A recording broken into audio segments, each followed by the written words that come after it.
Indian express के 23 मई 2023 के मुख्य पृष्ठ पर प्रथम स्टोरी के रूप में प्रकाशित अपने आलेख बहुत सी लड़कियों की तरह सालों साल मुझे भी चुपचाप इस शख्स ब्रजभूषण शरण सिंह के हाथों यौन उत्पीड़न सहना पड़ा में विनेश फोगाट ने गौरतलब बात हुई।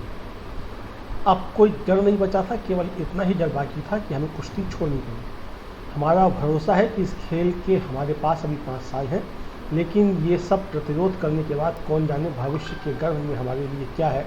हम यह भी नहीं जानती हैं कि हमारे जीवन को खतरा हो सकता है, क्योंकि हमने ब्रजभूषण शरण सिंह से ही नहीं, सत्ता की दूसरी ताकतों से भी झगड़ा मोल ले लिया है, लेकिन वे मौत से नहीं डरती। न्याय के लिए संघर्ष के रास्ते पर महिला पहलवान अंततः डर और लालच की मनोवृत्तियों से मुक्ति पा लेती हैं। इस अर्थ में उनके संघर्ष पर गंभीरतापूर्वक विचार करने की जरूरत है।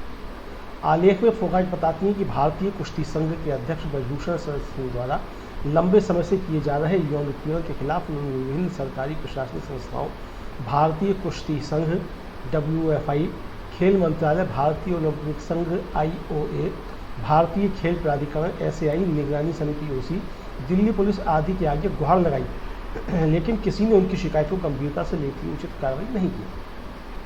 न्याय पाने के लिए उन्हें मजबूरन सामाजिक मैदान में उतरकर संघर्ष का निर्णय लेना पड़ा। साक्षी मलिक, बजरंग पूनिया और यौन उत्पीड़न का शिकार हुई कई अन्य पहलवानों ने इस निर्णय के साथ एकजुटता दिखाई। सुप्रीम कोर्ट ने दिल्ली पुलिस को FIR दर्ज करने का आदेश दिया। आलेख से स्पष्ट होता है कि पहलवानों को सीधे संघर्ष के निर्णय पर पहुंचने से पहले लंबे आत्मसंघर्ष से गुजरना पड़ा है।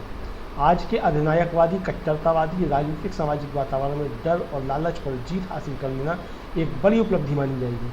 शुरू से ही सत्ता प्रतिष्ठान और टोल सेना तरह तरह के महिला पहलवानों का मनोबल तोड़ने की कोशिशों में लगे हैं। दिल्ली पुलिस का रवैया उनके प्रति दमनकारी रहा है। शायद यह उनके आत्मसंघर्ष से उपजी ताकत का परिणाम है कि वे सभी अंततः डर और लालच पर जीत हासिल कर पाए, यहाँ तक कि उन्होंने प्राणों के डर तक से मुक्ति पा ली। लालच कैरियर का भी होता है, जिसे प्रत्येक खिलाड़ी कड़ी लगन और मशक्कत से अर्जित करता है। जैसा कि आलेख में फोगाट ने कहा है कि उन्होंने अपने आगे के करियर की परवाह छोड़ दी है। जाहिर है अन्य पहलवानों ने भी। ध्यान कर सकते हैं कि उपनिवेशवादी शासन के दौरान भारतीय मानस में डर और लालच की जुड़वा मनोप्रवृत्तियों की गहरी पट बना ली थी। इस विशिष्ट परिघटना के चलते देश में करीब 3 शताब्दियों तक औपनिवेशिक पराधीनता की स्थिति बनी रही। भारत का स्वतंत्रता संग्राम डर और लालच की मनोवृत्तियों को काटकर भारतीय मानस में निर्भयता और अपग्रह संतोष की प्रस्थापना का संघर्ष था। गांधी ने पूरी निष्ठा के साथ इस लक्ष्य को स्वतंत्रता संग्राम की सांसों में पिरोने की कोशिश की थी। हालांकि उनका नेतृत्व मानने वाले ज़्यादातर नेताओं बुद्धिजीवियों की निष्ठा गांधी के प्रयास के साथ या तो अधूरी थी या बिल्कुल नहीं थी। आज़ादी मिलने के साथ ही हमने निर्भयता और संतोष का पाठ पढ़ाने की हिमाकत करने वाले गांधी की दैहिक और वैचारिक हत्या कर दी। आज़ादी के मात्र 4 दशक बाद ही देश के दरवाजे नव साम्राज्यवाद की अगवानी के लिए खोल दिए गए। डर और लालच की जुड़वा मनोवृत्तियाँ शायद उपनिवेशवादी दौर से भी ज़्यादा तेजी और गहराई से भारतीय मानस में पड़ती चली गई हैं। केंद्र की सत्ता पर काबिज और उसे लंबे समय तक बनाए रखने की नीयत से परिचालित RSS भाजपा का वर्तमान संस्करण लोगों के भीतर सत्ता का डर बैठाने और उन्हें लालची बनाने में अग्रणी भूमिका निभा रहा है।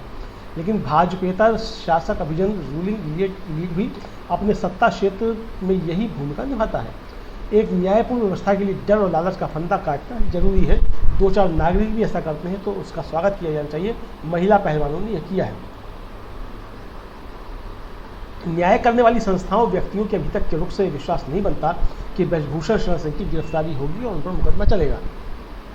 अलबत्ता ज़्यादा से ज़्यादा वोट की राजनीति के तहत क्षति नियंत्रण, डैमेज कंट्रोल के लिए आगे पीछे उनसे भारतीय कुश्ती संघ के अध्यक्ष पद से इस्तीफा देने को कहा जा सकता है। भाजपा के कुछ नेताओं की अपनी सरकार से मामले को लंबा चलने देने की की गई शिकायत इसलिए नहीं है कि पहलवानों को न्याय मिले, बल्कि अपने राजनीतिक नफा नुकसान की चिंता के चलते हैं। दरअसल सरकार ने ब्रजभूषण शरण सिंह को अपने बचाव के लिए लंबा समय दिया ताकि वे साक्ष्यों और गवाहों को अपने पक्ष में प्रभावित कर सकें। न्याय करने वाली संस्थाओं में बैठे भले लोग जब पहलवानों को नसीहत देते हैं कि ब्रजभूषण शरण सिंह उनके पिता जैसे हैं, वे पितृभाव से ही उन्हें स्पर्श करते हैं, तो संदेश यही होता है कि संस्कारी यौन उत्पीड़क शिकायत और सजा से परे होता है। वरना ये लोग अच्छी तरह से जानते हैं कि ब्रजभूषण शरण सिंह पिता जैसी शख्सियत के स्वामी होते तो महिला पहलवानों की तरफ से आरोप लगते ही अध्यक्ष पद से इस्तीफा दे चुके होते। लेकिन पहलवानों को निराश या हताश नहीं होना चाहिए, जल्दबाजी से भी काम नहीं लेना चाहिए। न्याय के संघर्ष के पथ पर खाली हाथ नहीं है। डर और लालच को जीत लेने की जो ताकत उन्होंने कमाई है, उसके चलते वे एक बड़ी भूमिका में आ गए हैं। अपनी इस स्थिति को उन्हें और मजबूत बनाना चाहिए। सुप्रीम कोर्ट के आदेश पर दिल्ली पुलिस द्वारा दर्ज की गई एफआईआर के जो ब्यौरे सामने आए हैं, उन्हें देखकर लगता है कि कुश्ती संघ के भीतर और बाहर भी महिलाओं को ब्रजभूषण शरण के हाथों यौन उत्पीड़न सहना पड़ा हो।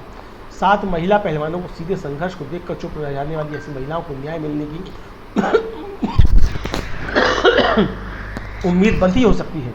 जिस खेल बिरादरी से संघर्षित पहलवानों ने सबसे पहले समर्थन की गुहार लगाई थी, हो सकता है चुप्पी के बावजूद उनके भीतर बैठा कायर कुछ न कुछ टूटा हो।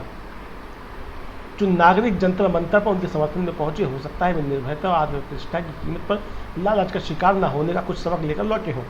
जो नागरिक, विशेषकर महिलाएं, घरों में अथवा कार्यस्थलों पर रहते हुए ये संघर्ष देख रही हैं, हो सकता है उन्हें कुछ हिम्मत हासिल हुई हो। जीवन की सार्थकता के लिए पहलवानों की यह कम बड़ी पूंजी नहीं है। उन्हें निराश होकर गंगा में अपने मेडल बहाने अथवा आमला निश्चय करने की जरूरत नहीं, बल्कि आगे के कर्तव्य निर्धारित करने की जरूरत है। उसके लिए जरूरी होगा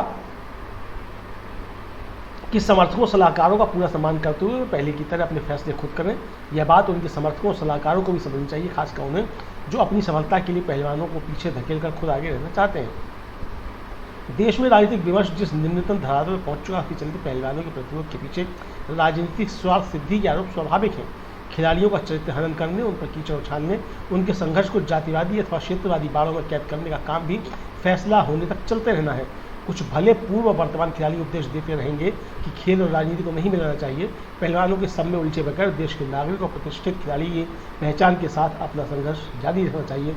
उसके लिए जंतर मंतर का पता अनिवार्य नहीं है, उन्हें पूरा हौसला और ताकत मिले। समाजवादी आंदोलन से जुड़े दिल्ली विश्वविद्यालय के पूर्व शिक्षक और भारतीय उच्च संस्थान शिक्षा शिमला के पूर्व फेलो डॉक्टर प्रेम सिंह का ये आलेख हस्तक्षेप.com पर प्रकाशित हुआ है।